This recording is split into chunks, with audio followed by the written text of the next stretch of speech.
Mambition, Mambition. Mambition! I'm gonna do it too. Yes, yes, 40 people. 40 is the magic number, and I say It that as really someone who is. has hit their 40s as well. Is it really though, Alex? Do you know what it is? It really is. I love Um, that. I am loving my 40s as a decade, so I'm excited that we've hit 40 episodes. That's We're right. elite.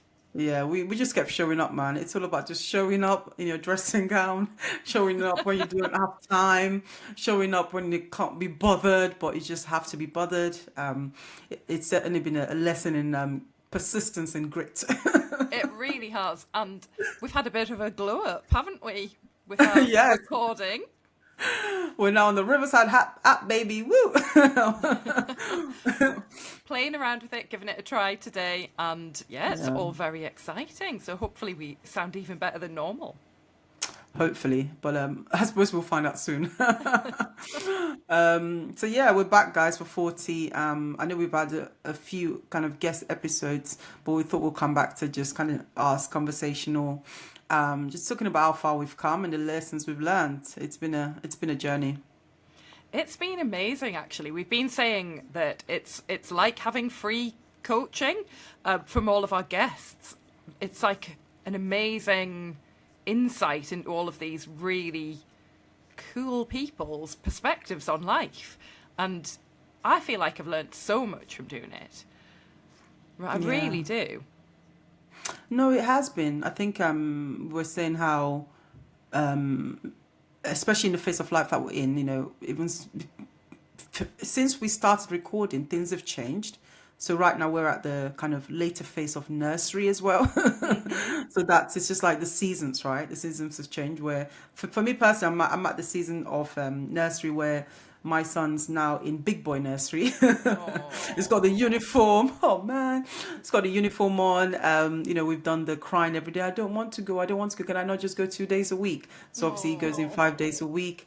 And he's finally kind of like liking it and actually not crying anymore. And we're going in peacefully and it's lovely and he's looking forward to him running there. And it's just, I now have a bit more time in the morning, even though I have my daughter, but she goes to nursery in the afternoons. So it's interesting, isn't it? How like that's changed since we started podcasting and we're a lot younger. yeah.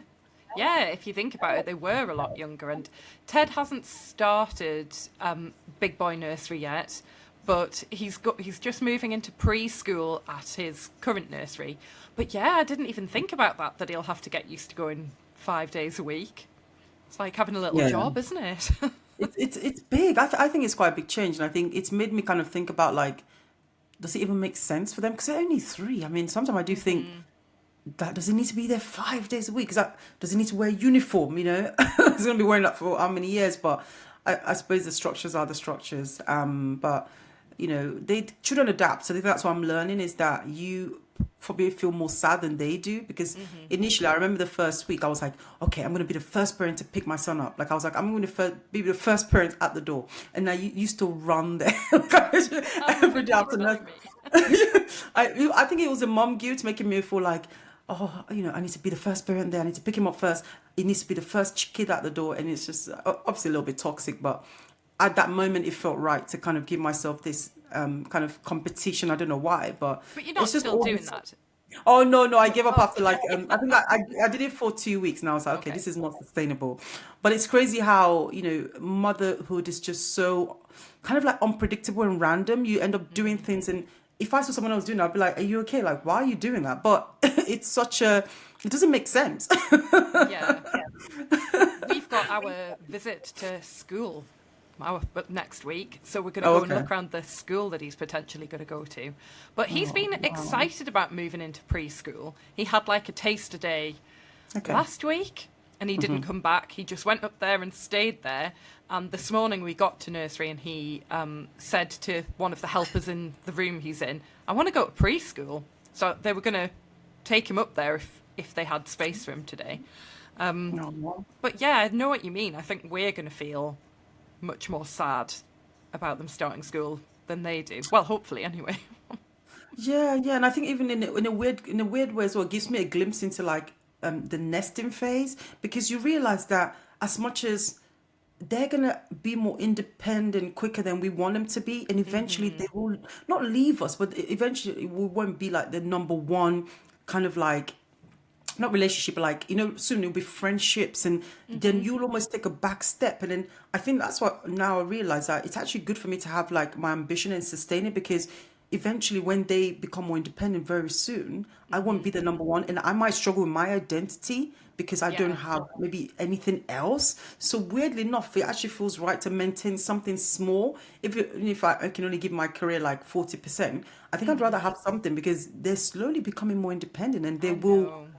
So in a weird way, I'm like, I look down the road and I'm like, soon they won't be running to me like that. They'll be fine by themselves, and I need something to just maybe feel useful about. I don't Mm-hmm. know, but that's I just know me what you kind of mean, looking like the different identity shifts. And I try and think that when he's been dependent on me and want to cuddle me all the time and things like that, because that inevitably is going to change.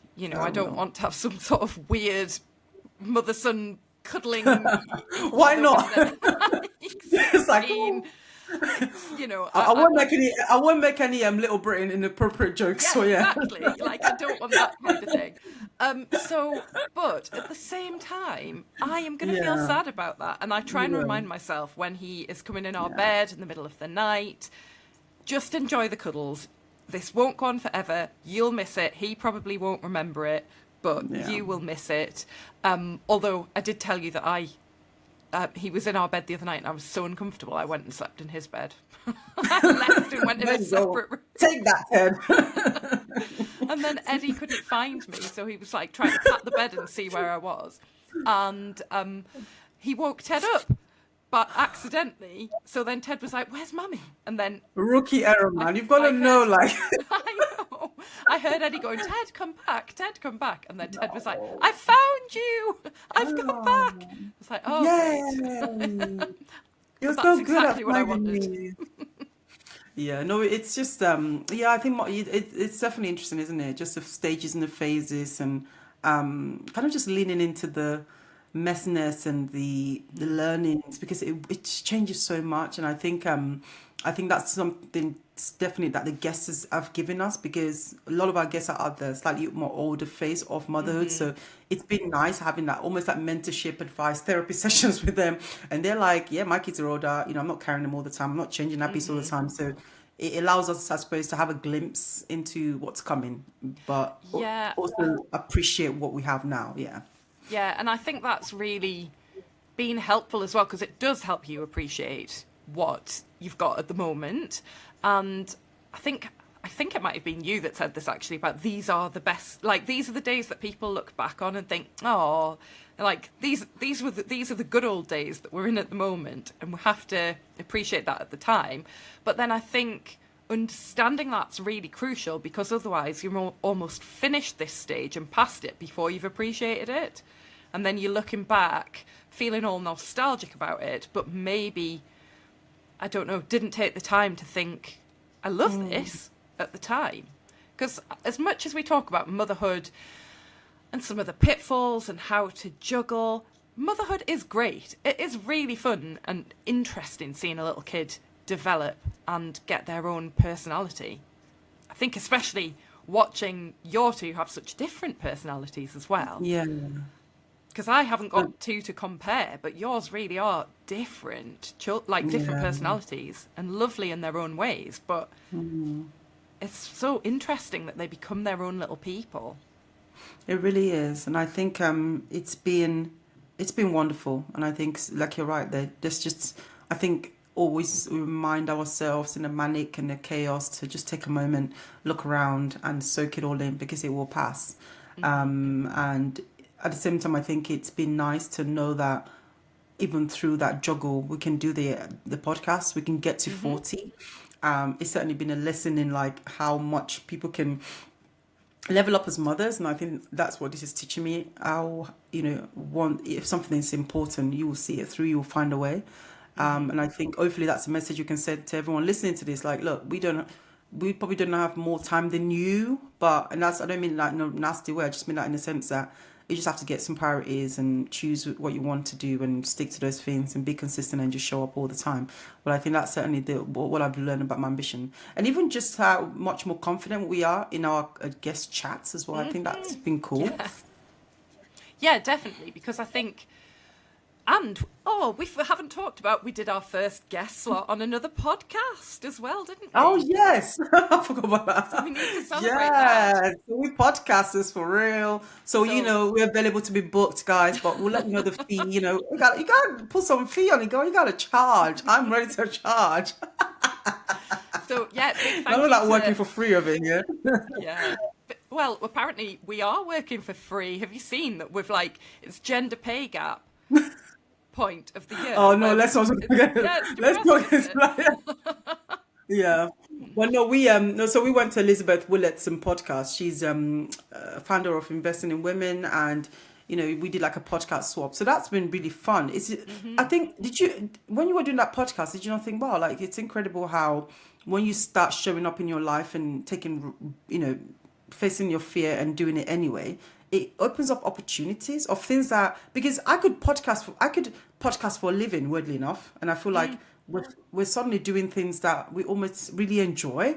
And yeah, definitely. you know what I mean? It's this weird kind of you just become this person that you admire just because you took that initial risk. I feel like we should contact the BBC and see if they want us to take over from Zoe Ball. We could present the Listen, girl, we're coming for your job, honey. You know what I'm saying? Yes, it's our season. No, but I love that. I think, you know what, I am having fun as well. I think that's why you guys probably notice that I start the episode with hoo-hoo, because I'm genuinely excited in my ambition. I feel privileged. And I think it ties into a lot of we're so fortunate to do this podcast as well, because we do have the support. And I think that's something I wanted to touch on as well for this episode, is that this idea that it's always interesting when we look at people that we admire and they're doing great things. We always think, oh, I wish I could do it. But I feel like everyone's motherhood experience is not equal. And it's so important to look at your own experiences.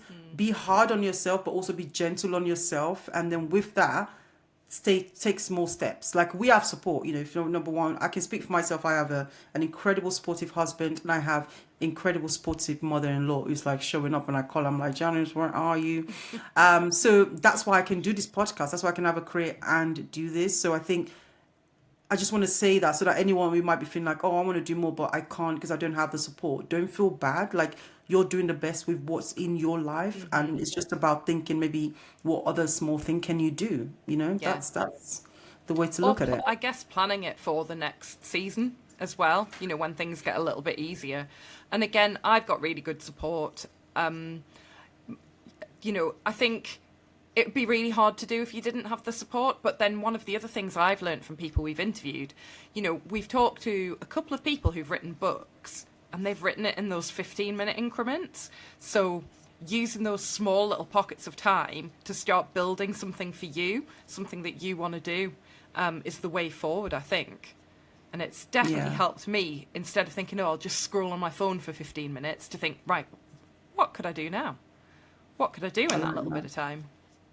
I like that, because we all know, we all look back and think, oh, I wish I did more when I didn't have kids, but nobody did. So I think, rather than feeling sad about the time you've lost, be excited that you now have this kind of new lens of clarity and priority that, oh, well, I wasted all that time. So now that my time is less, but maybe I can do not more, but I can do more relevant things with it. And I always say that, I know it sounds really extreme, but I always think, it's like when people have a bucket list, right? Because suddenly time is shorter. Motherhood, you can look at motherhood with a similar lens and think, actually, time is shorter. But that's not a bad thing, because now we can start getting some clarity. Now we can start being a bit more specific. Now we can be a bit more kind of do less, but do more relevant things. And I think that's what I'm learning. I don't want to achieve all my goals anymore. I actually have less goals now, but they're the ones that I really, really want to achieve. And I'm happy with that. And I just need to keep calm and carry on with it. Yeah, I totally agree. And I think what I've kind of learned in life is that tomorrow's not guaranteed for anyone.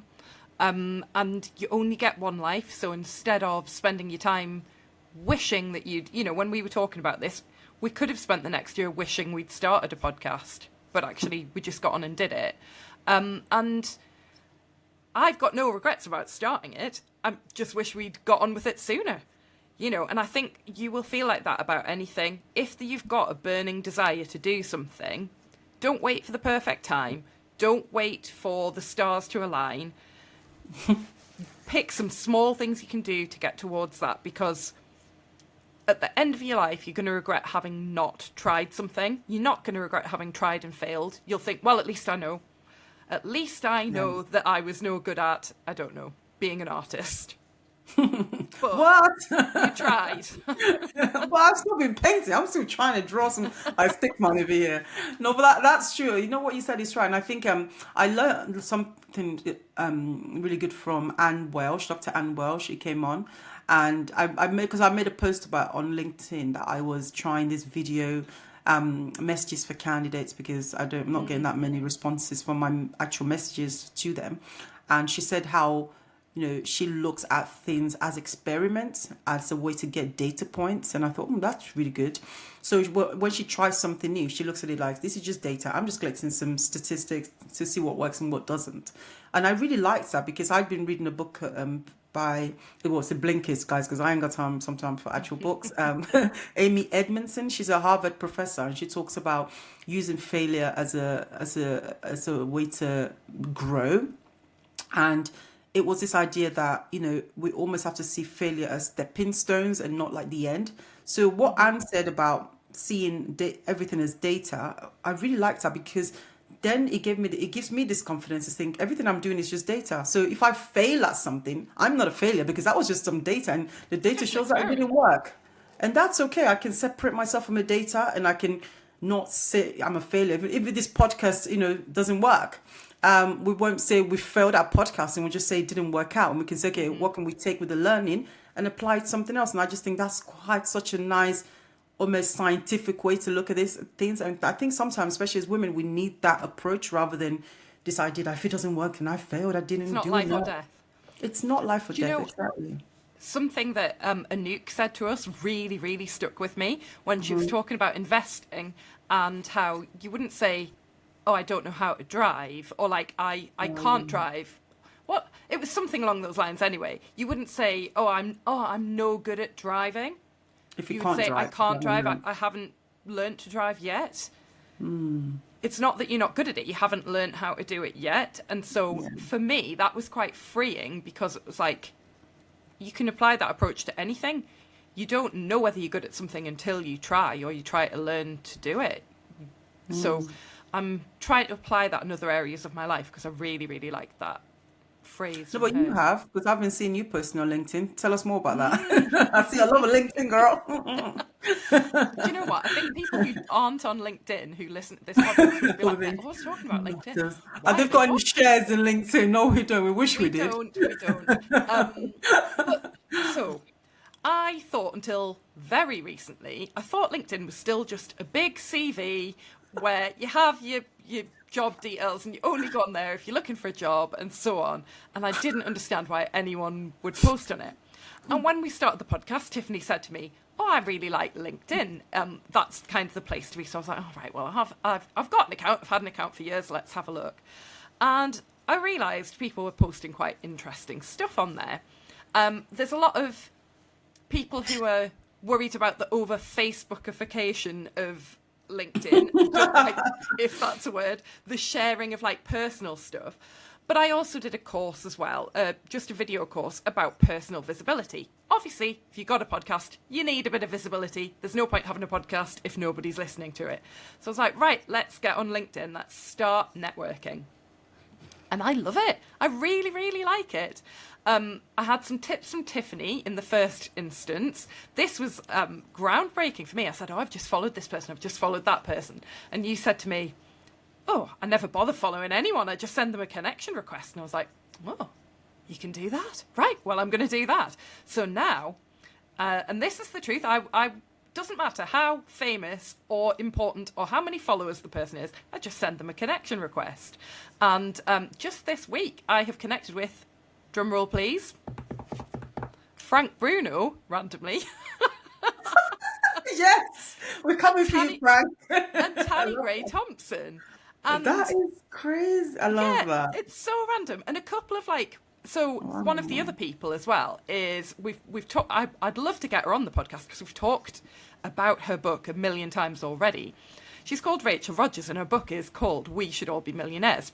Connected with her on LinkedIn, and it's amazing who will say yes to you just sending them a request, despite the fact you don't know them. Um, yeah, but she's Wow. also following Mambition on our page on there. Mambition, Mambition, Mambition. So basically, I decided I had like Love it. 400 Oh, followers or love something it. back Love in it. July, and I was like, right, well, I need a few more followers before I start to post. So I just started to send connection requests. I think by August I'd hit 1,000 people, Wow. and I am like at 3,800 now since the start of August when I started posting. And that's not massive in terms of following. But at the same time, I've met some really, really amazing, interesting people. And it's how we found a lot of our guests, actually. And yeah, definitely, I can see how it is a really good tool for networking, meeting people. And basically, I have some criteria for people. I don't just request anyone. My criteria is all about, do they live in the Northeast? Are they working in a cool role that's sort of about empowering women? Are they in the kind of motherhood space? And I've got a few groups like that of people that I'm really interested in connecting with. And honestly, it's been great. No, but I So, love that. I love it. I think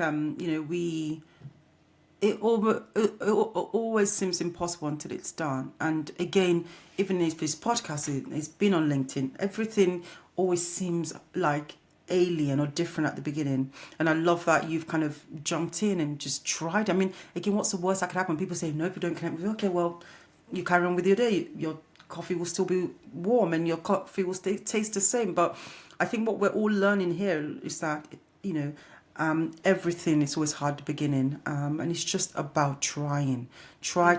So even with us starting the podcast, starting Ambition, we started off with one guest. We didn't know what we are going to say to them, but we did it anyway, and then we learned, and then we built on it, and now we're talking to so many incredible women. And also, one thing I've learned about that is that the power of the community we have on LinkedIn, because motherhood is so, it's just crazy, it's intense, it's overwhelming, and it's nice to be able to go on LinkedIn and realize that you're not alone. Your problems are not that unique. There's other mothers struggling with the similar things, and it's so nice to, it kind of just allows me personally to take a deep breath and go, oh, it's not just me then, it's okay, like we're all struggling, we're all just feeling like we're not doing enough, and that's okay. So that community, I think, has been incredible for just my kind of brain and my ambition. And I just love it. My LinkedIn is now different from people just talking about, like, I don't know, marketing and B2B random stuff. sales. Yeah, B2B sales. What I've learned about B2B sales by cuddling my dog. Yeah, I need one of those. So I need to, you know what I'm saying? But yeah, it's just, and also sorry, one second. What I found that really works as well is just like this idea of vulnerability as well. I think, where, especially with a lot of guests that we've spoken to who have built their, kind of LinkedIn following brand, we're realizing that a lot more people are a lot more authentic and open now. And obviously it's up to people whether they want to do that or not do that. But we find out that's usually a good dose of that is how you can really connect with other people. It's just being open. And when you do, people appreciate it. Like at the end of the day, I think sometimes we're a bit afraid of kind of being vulnerable, but you're not alone. Like so many people are going through the same thing. I found that don't overthink it, just post it and keep move on with your life. I think that was the big lesson. We were talking about this Yeah. last night when we were recording with Kendra.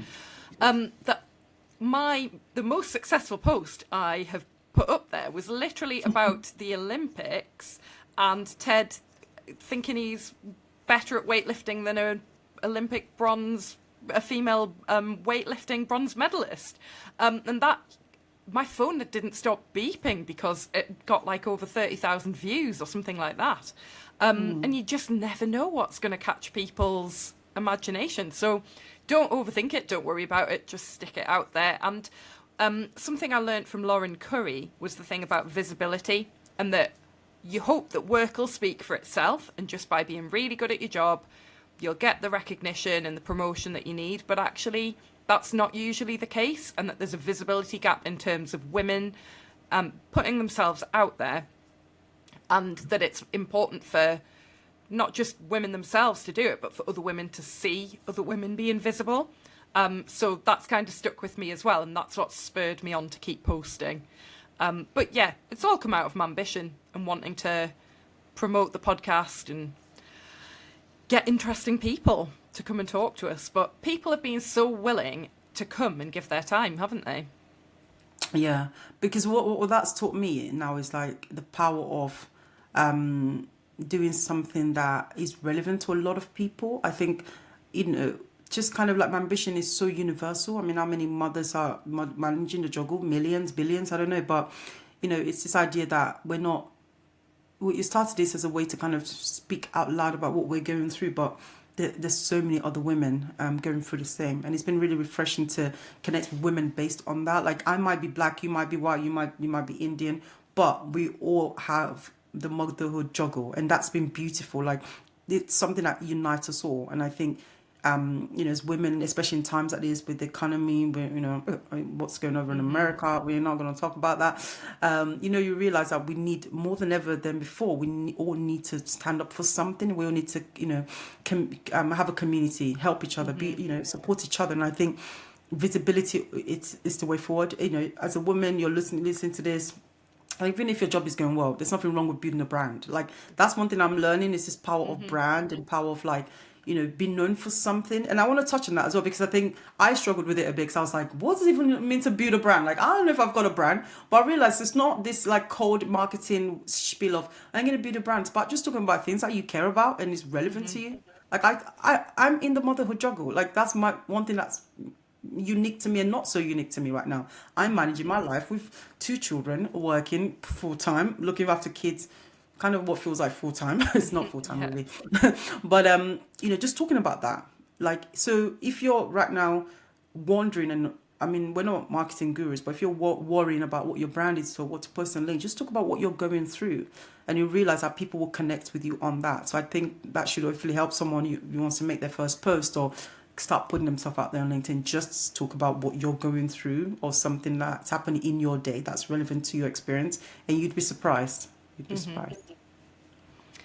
Yeah, well, I have to say, 40 episodes in, I'm still really enjoying it. I feel like there's still so much more to learn, and hopefully we will bring some more. Well, we've already got a few episodes lined up, haven't we?